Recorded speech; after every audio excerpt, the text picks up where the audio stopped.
Hello दोस्तों, तो मैं संतोष जिंदल जिंदल क्लासेस में एक बार फिर से आप सभी दोस्तों का बहुत बहुत स्वागत करता हूं। आज हम पढ़ेंगे ट्रेन्स जो कि इंडिया में कभी भी टाइम पर नहीं आती।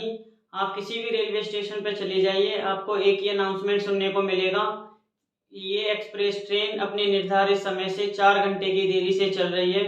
अगर गलती से कोई ट्रेन आपको किसी दिन समय पर मिल भी जाए तो ज़्यादा खुश होने की ज़रूरत नहीं है, समझ के चलिए कि वो एक दिन देरी से चल रही है। चलिए फिर बिना किसी देरी के स्टार्ट करते हैं इस मज़ेदार से टॉपिक को। उससे पहले मैं कल का होमवर्क वाला क्वेश्चन कराता हूँ। देखिए क्या था ये question. A boat can travel 20 kilometre downstream in 24 minute.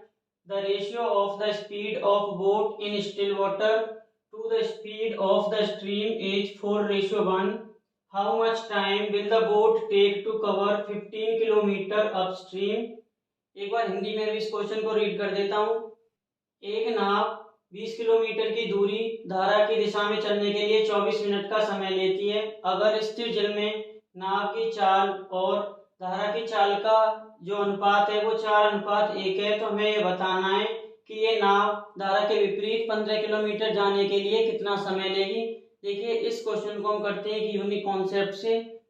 इस क्वेश्चन में दिया हुआ है धारा की स्थिर जल में जाल और धारा की जो चाल है उसका अनुपात ये V/U। क्वेश्चन में हमें दिया हुआ है ये 4:1 है।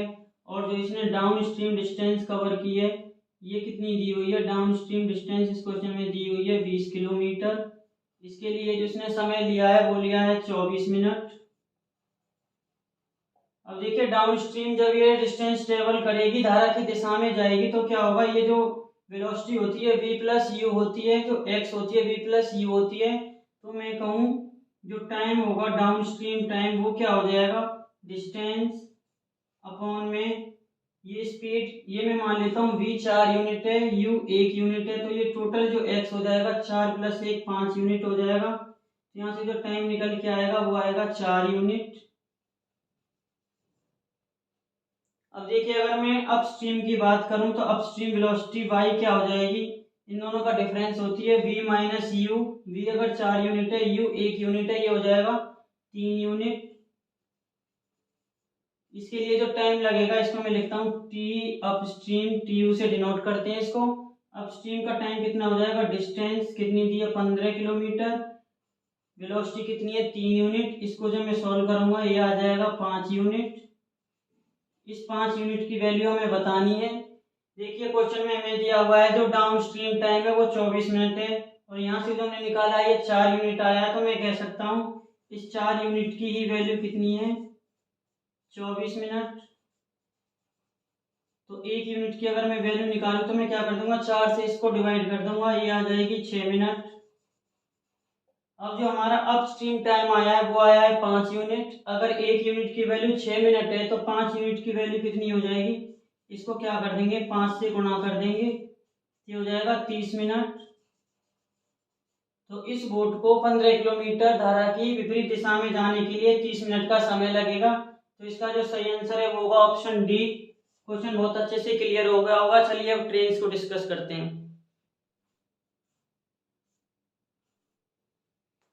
चलिए अब डिस्कस करते हैं ट्रेन्स को या रेलगाड़ी को। ट्रेन्स के क्वेश्चंस पर आने से पहले हम ट्रेन्स के बेसिक्स को क्लियर करेंगे। देखिए कैसे क्या है। तो जो मान के चलेंगे LT, ये क्या होगा, लेंथ ऑफ ट्रेन। ये लेंथ ऑफ ट्रेन मतलब रेलगाड़ी की लंबाई को डिनोट करेगा। जहां भी आपको LT लिखा दिखे इसका मतलब ये ट्रेन की लंबाई की बात हो रही है। अगर हम LP की बात करें, LP क्या है, लेंथ ऑफ प्लेटफॉर्म।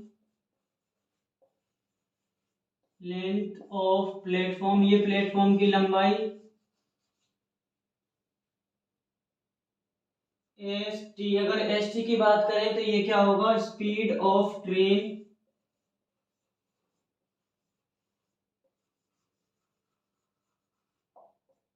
SM की बात करें तो ये क्या हो जाएगा, स्पीड ऑफ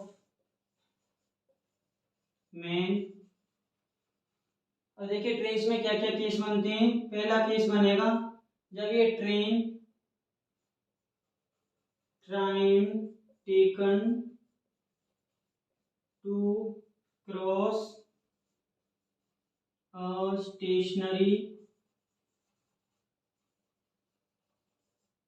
स्टेशनरी मैन या फिर पिलर या फिर पोल।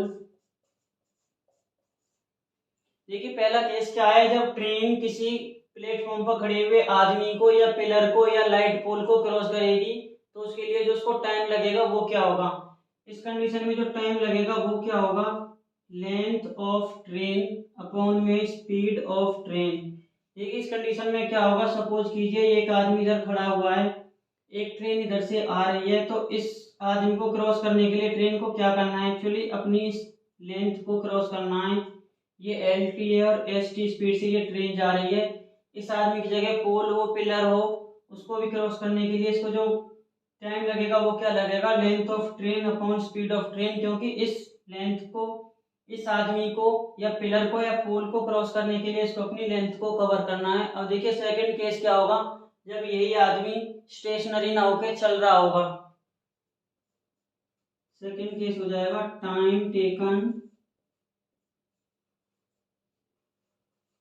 Time taken to cross a moving man. जब ये आदमी चल रहा होगा तो इसको क्रॉस करने के लिए ट्रेन को कितना टाइम लगेगा। अब देखिए इसमें दो केस बनेंगे, एक केस बनेगा सेम डायरेक्शन,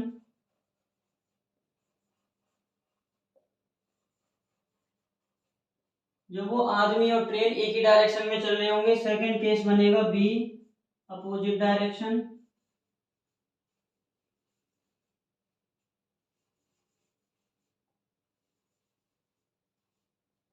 जो सेम डायरेक्शन में चल रहे होंगे तो टाइम क्या लगेगा, t equals to length of train upon में क्या हो जाएगा, speed of train minus speed of man, ये टाइम लगेगा। जब ये अपोजिट डायरेक्शन में चल जाएंगे तो क्या होगा, स्पीड जुड़ जाएंगी तो ये टाइम लगेगा, ये क्या लगेगा, length of train upon speed of train plus में स्पीड ऑफ मैन।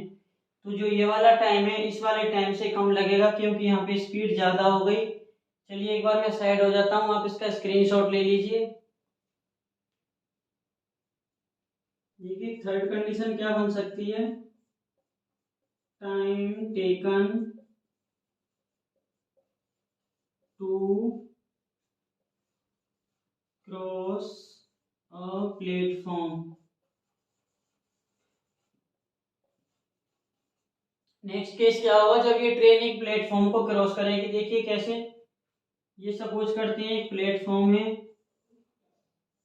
जिसकी लेंथ है LP, एक ट्रेन इधर से आ रही है LT लेंथ की, इसकी स्पीड है ST। देखिए जब ये क्रॉस करेगी इस प्लेटफॉर्म को तो क्या कंडीशन बनेगी, ये प्लेटफॉर्म इधर ये ट्रेन आ जाएगी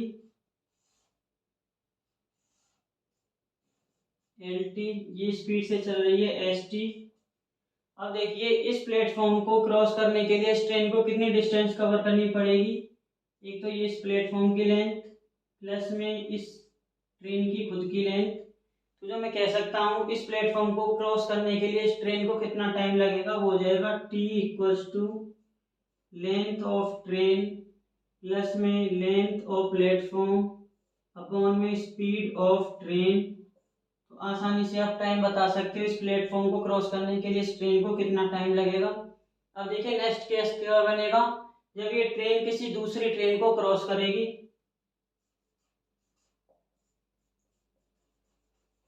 time taken to cross another train.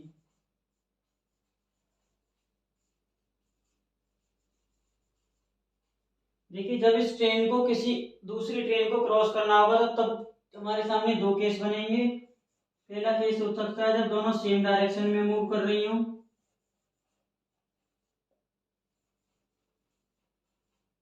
जब सेम डायरेक्शन में मूव करेंगी तो टाइम क्या हो जाएगा, t equals to LT1 plus LT2 upon ST1 minus ST2।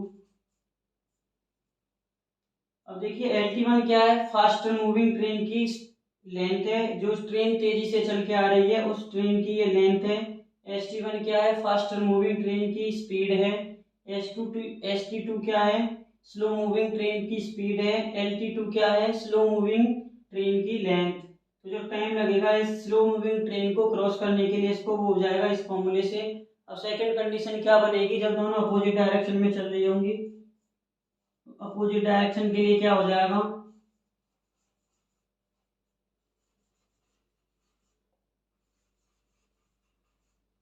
Opposite direction के केस में हो जाएगा T equals to LT1 plus LT2 upon में ST1 प्लस ST2।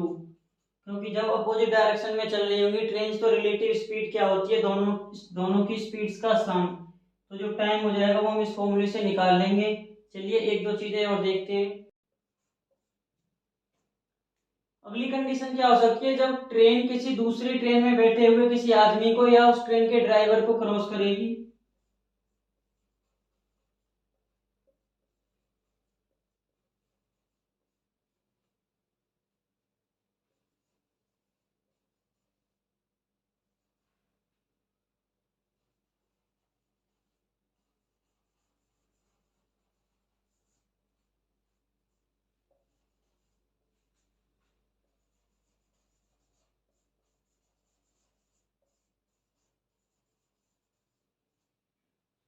देखिए ये जो लास्ट कंडीशन है वो क्या है, time taken to cross a man sitting in another train.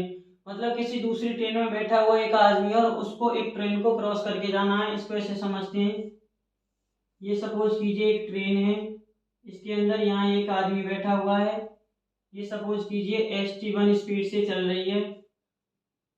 अब एक दूसरी ट्रेन इधर से आती है, ये ST2 स्पीड से आ रही है, इसकी लेंथ LT2 है, इसकी लेंथ हम मान लेते हैं LT1। अब देखिए अगर इस ट्रेन को इस पहली ट्रेन में बैठे हुए आदमी को क्रॉस करना है तो क्या होगा, इसकी स्पीड ST2 ST1 से ज़्यादा होनी चाहिए। अब देखिए जब ये क्रॉसिंग पोजीशन में आएगी तब क्या होगा, इस ट्रेन को जो इस आदमी को क्रॉस करने के लिए डिस्टेंस कवर करनी है वो क्या करनी है, इसकी खुद की लेंथ हम लिख सकते हैं T equals to LT2 upon speed क्या हो जाएगी, जब ये दोनों सेम डायरेक्शन में मूव कर रही होंगी तो क्या हो जाएगा, स्पीड माइनस हो जाएंगी, सब्ट्रैक्ट हो जाएंगी, तो हो जाएगा ST2 माइनस ST1। ये केस है सेम डायरेक्शन के लिए। जब ये अपोजिट डायरेक्शन में चल रही होंगी तो T हो जाएगा LT2 upon ST1 plus ST2। चलिए बेसिक्स हो गए, अब हम इन बेसिक्स पे बेस्ड कुछ क्वेश्चंस करते हैं। तो देखिए ट्रेन्स का ये पहला बहुत अच्छा सा क्वेश्चन आप लोगों के सामने। इस क्वेश्चन को कराने से पहले मैं आपको बताना चाहूंगा कि ट्रेन्स के क्वेश्चंस में हम लोगों को यूनिट्स का बहुत ज्यादा ध्यान रखना होता है। अभी तक हमने बोट एंड स्ट्रीम और टाइम स्पीड एंड डिस्टेंस पढ़ा था, वहां कहीं भी यूनिट कन्वर्जन की जरूरत नहीं पड़ी थी, लेकिन ट्रेन्स में आपको यूनिट्स का खासकर ध्यान रखना होता है। तो पहले मैं आपको यूनिट कन्वर्जन बताता हूँ कैसे क्या करना होता है। अगर स्पीड किलोमीटर पर आवर में दी हुई है तो इसको मीटर पर सेकंड में कैसे बदलना होता है, ये देखिए 1 किलोमीटर पर आवर कितने मीटर पर सेकंड के बराबर होता है। अगर मैं 1 किलोमीटर की बात करूं तो इसमें 1000 मीटर होते हैं। 1 घंटे की बात की जाए तो 60 मिनट होते हैं और 1 मिनट में 60 सेकंड होते हैं। तो यहाँ से इसको सॉल्व करोगे आप तो ये आ जाएगा, ये आ जाएगा 5/18 मीटर पर सेकंड। तो 1 किलोमीटर पर आवर किसके बराबर हो जाएगा, 5/18 मीटर पर सेकंड। यानी कि किलोमीटर पर आवर में अगर आपको स्पीड दी हुई है और उसको मीटर पर सेकंड में बदलना है तो उसको आपको सिंपली 5/18 से मल्टीप्लाई करना होगा, ये आपको याद रखना है। इसी तरह अगर आपको कोई स्पीड मीटर पर सेकंड में दी हुई है और उसको किलोमीटर पर आवर में बदलना है तो आपको क्या करना है, 18/5 से उसको गुणा करना होगा। क्योंकि मैं यहाँ से लिख सकता हूँ 18/5, ये जगह के गुणा हो जाएगा किलोमीटर पर आवर किसके बराबर है, 1 मीटर पर सेकंड। तो अगर कोई स्पीड आपको मीटर पर सेकंड में दी हुई है तो इसको किलोमीटर पर आवर में करने के लिए हम सिंपली क्या करेंगे, 18/5 से उसको गुणा कर देंगे। चलिए अब इस क्वेश्चन की बात करते हैं। इस क्वेश्चन में क्या दिया हुआ है, A 260-meter long train running at the speed of 120 kilometer per hour crosses another train running in opposite direction at speed of 60 kilometer per hour in 8 seconds। इसमें बताया है एक 260 मीटर लंबी ट्रेन जो कि 120 किलोमीटर प्रति घंटे की स्पीड से चल रही होती है, विपरीत दिशा में आ रही दूसरी ट्रेन को 60 किलोमीटर प्रति घंटे की स्पीड से जो कि आ रही है उस ट्रेन को ये 8 सेकंड में पार करती है। तो हमें बताना है कि जो दूसरी ट्रेन आ रही है अपोजिट डायरेक्शन से उसकी लेंथ क्या है। तो देखिए इस क्वेश्चन को कैसे करेंगे, हमें दोनों स्पीड दी हुई है। ST1 की बात करूं, अगर पहली ट्रेन की स्पीड ये कितनी दी हुई है, 120 किलोमीटर पर आवर। ST2 दिया हुआ है, दूसरी ट्रेन की स्पीड ये दी हुई है 60 किलोमीटर प्रति घंटा। जो क्रॉस करने के लिए टाइम दिया है ये दिया है 8 सेकंड।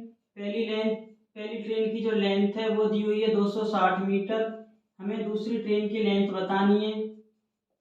देखिए कैसे करेंगे, अब क्योंकि ये दोनों ट्रेन अपोजिट डायरेक्शन में आ रही हैं तो जो नेट स्पीड है, रिलेटिव स्पीड है, वो क्या हो जाएगी, जुड़ जाएगी। तो रिलेटिव स्पीड क्या हो जाएगी, 120 प्लस 60 हो जाएगी 180 किलोमीटर पर आवर।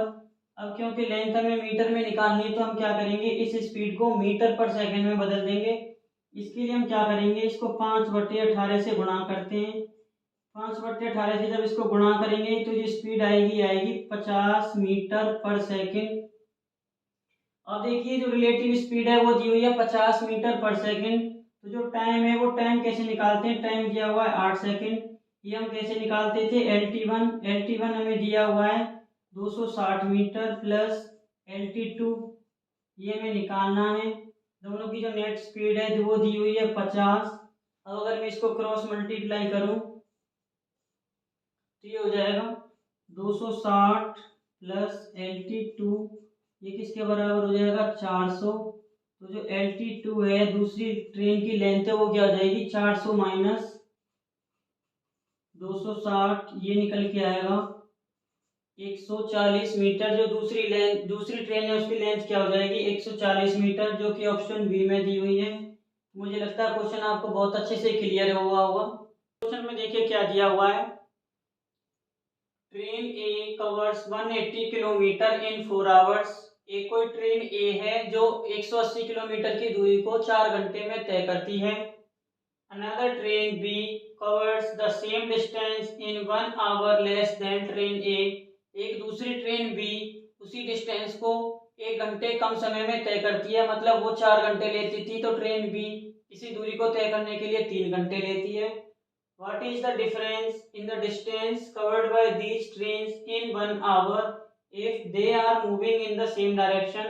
हमें बताना है 1 घंटे में इन दोनों ट्रेन के द्वारा तय की गई दूरी का अंतर क्या है अगर ये दोनों एक दिशा में चल रही हैं। 4 ऑप्शंस आप लोगों के सामने दिए हुए हैं, देखिए कैसे करेंगे। जो ट्रेन ए है उसकी स्पीड हम कैसे निकाल लेंगे, ये हो जाएगी 180 किलोमीटर की दूरी को, क्योंकि ये 4 घंटे में तय करती है तो जो इसकी स्पीड यहाँ से निकल के आएगी वो आएगी 45 किलोमीटर प्रति घंटा।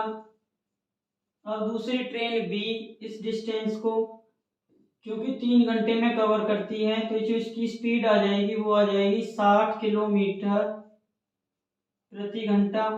अब देखिए हमसे पूछा है 1 घंटे में इन दोनों के द्वारा चली गई दूरी का डिफरेंस। हमें पता है 1 घंटे में चली गई दूरी को हम क्या कहते हैं, स्पीड। अगर 1 घंटे में इन दोनों ट्रेन के द्वारा चली गई दूरी का डिफरेंस हमें बताना है तो सिंपली हमें क्या बताना है, इन दोनों की स्पीड्स का डिफरेंस, जो कि हो जाएगा SB माइनस SA। ये कितना हो जाएगा, 60 माइनस 45 तो ये हो जाएगा 15 किलोमीटर। तो 1 घंटे में इनके द्वारा जो चली गई दूरी है उसका अंतर कितना हो जाएगा, 15 किलोमीटर, जो कि ऑप्शन बी में दिया हुआ है। तो बहुत आसानी से हम इस टाइप के क्वेश्चंस को कर ले जाएंगे।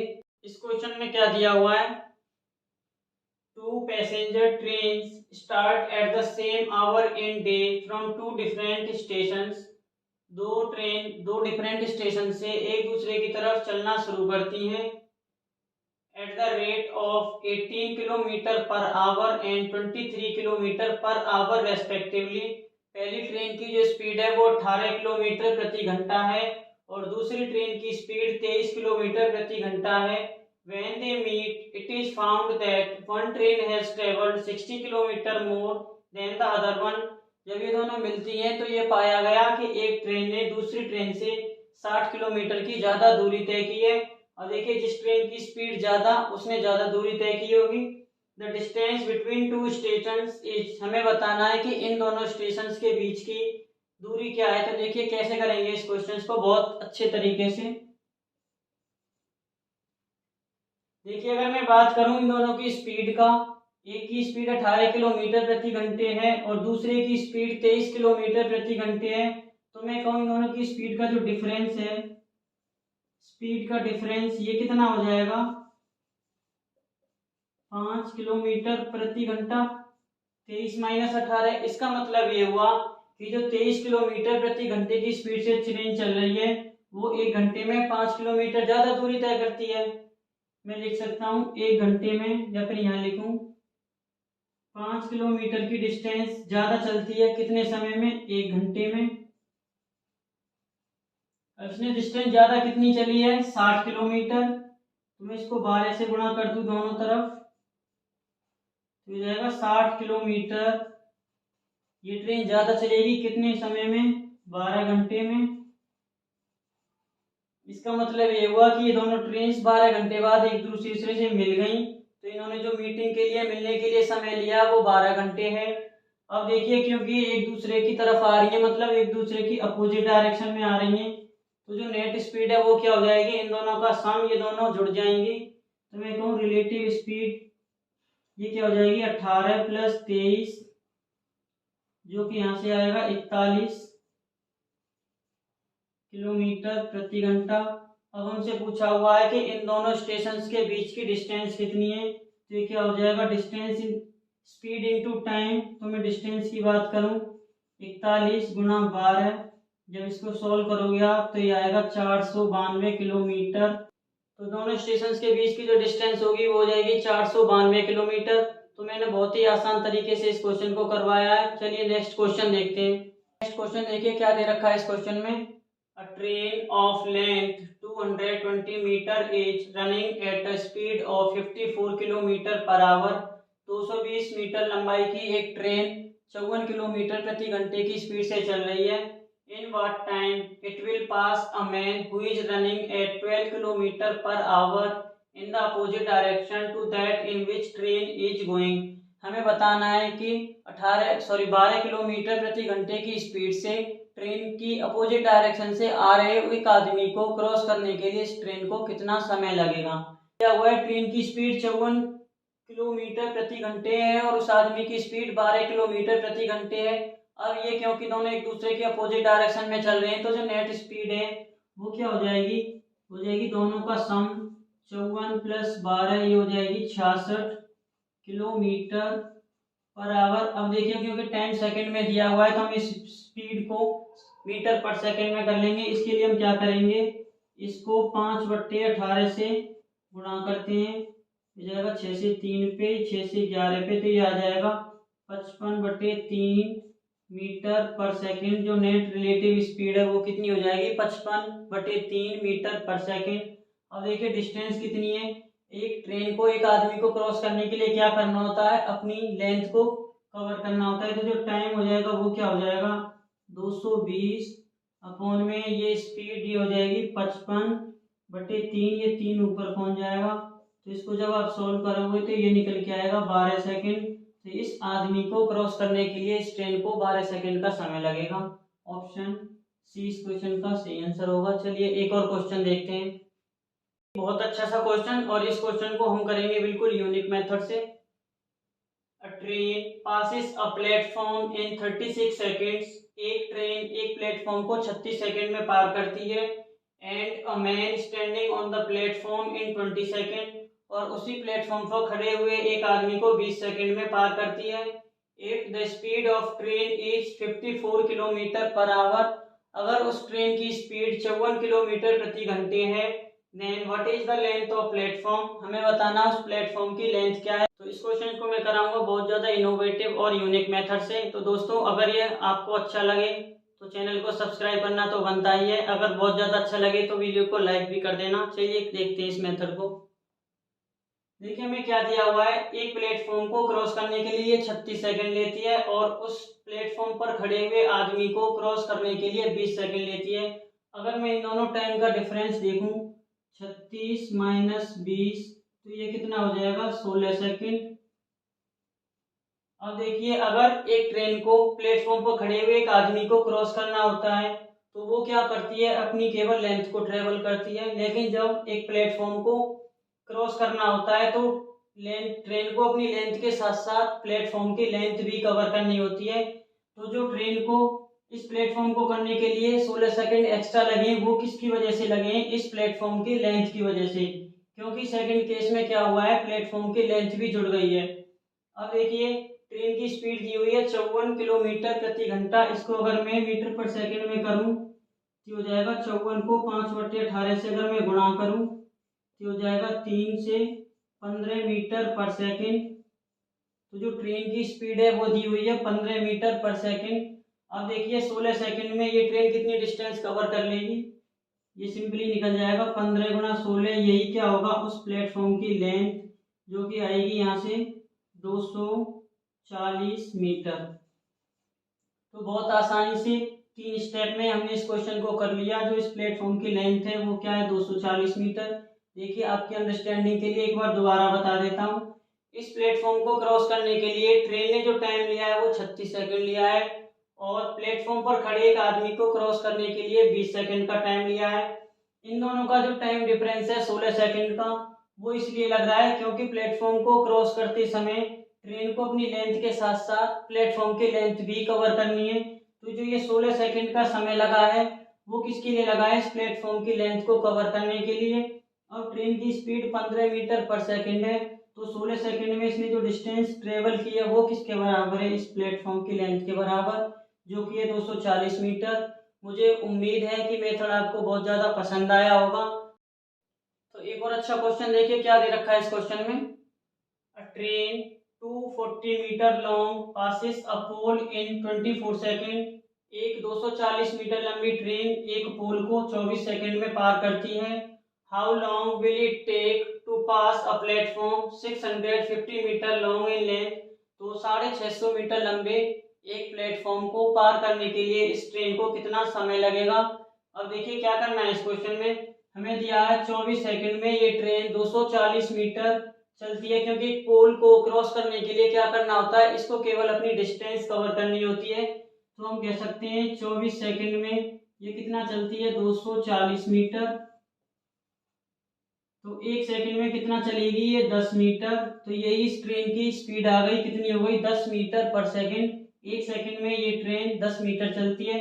अब देखिए 650 मीटर लंबे प्लेटफॉर्म को क्रॉस करने के लिए इस ट्रेन को क्या क्या करना होगा, एक तो अपनी लेंथ प्लस इस 650 मीटर लंबे प्लेटफॉर्म की लेंथ को कवर करना होगा।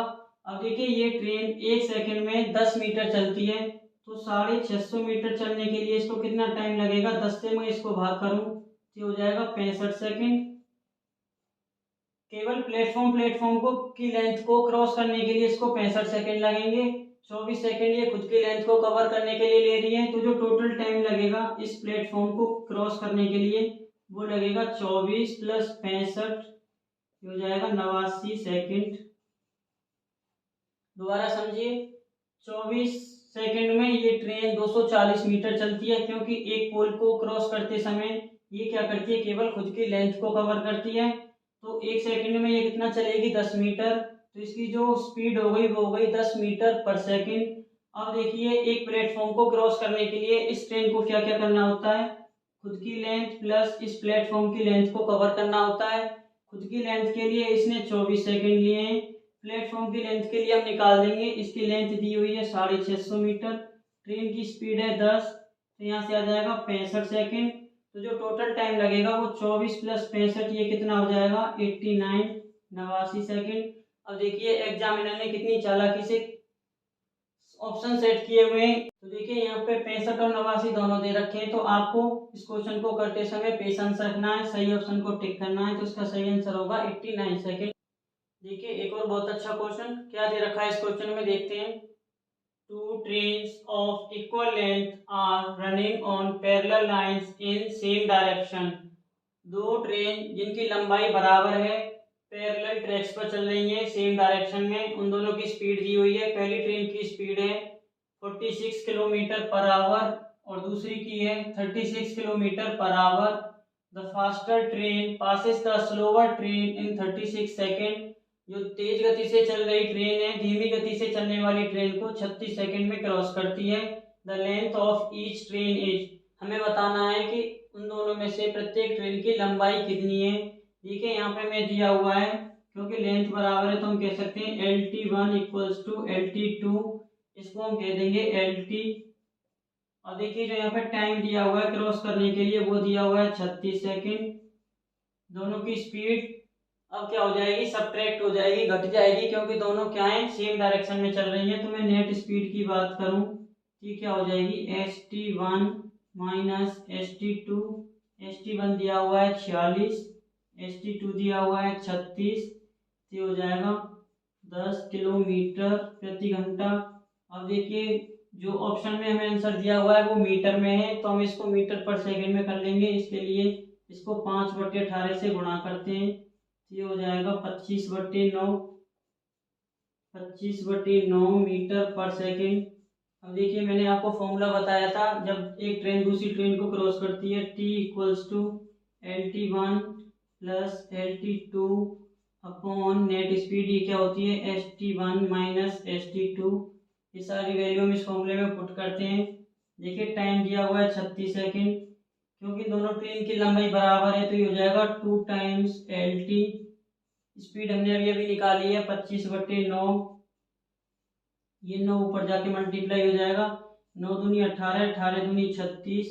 अगर मैं LT की बात करूं LT आ जाएगा 50 मीटर। तो प्रत्येक ट्रेन की जो लंबाई है वो 50 मीटर है, तो ऑप्शन ए इस क्वेश्चन का सही आंसर होगा। तो देखिए 2 से 3 स्टेप्स के अंदर हमने ट्रेन के हर टाइप के क्वेश्चन को सॉल्व कर लिया है बहुत ही ज़्यादा आसान तरीके से। चलिए आज के लिए फिर इतना ही रखते हैं। आप इसी जोश और जुनून के साथ मेहनत करते रहिए। देखिए मैं मानता हूँ हो सकता है आज आपका समय सही नहीं हो, लेकिन समय हमेशा एक जैसा नहीं रहता। आपको यही उम्मीद लगा के रखनी है कि समय बदलेगा, सभी का समय बदलता है। देखिए कहते भी हैं every day may not be good but there is something good in every day. हर दिन अच्छा नहीं हो सकता, लेकिन हर दिन में कुछ ना कुछ अच्छा जरूर होता है। तो आपको उसी अच्छे पल को ढूंढना है और लगातार मेहनत करते रहना है। लगातार मेहनत करते रहने से आपको एक दिन सफलता जरूर मिलेगी, ऐसा मेरा विश्वास है। चलिए फिर आज के लिए मैं आपसे विदा लेता हूँ, कल फिर मुलाकात होगी कुछ अच्छे क्वेश्चंस के साथ। Bye bye.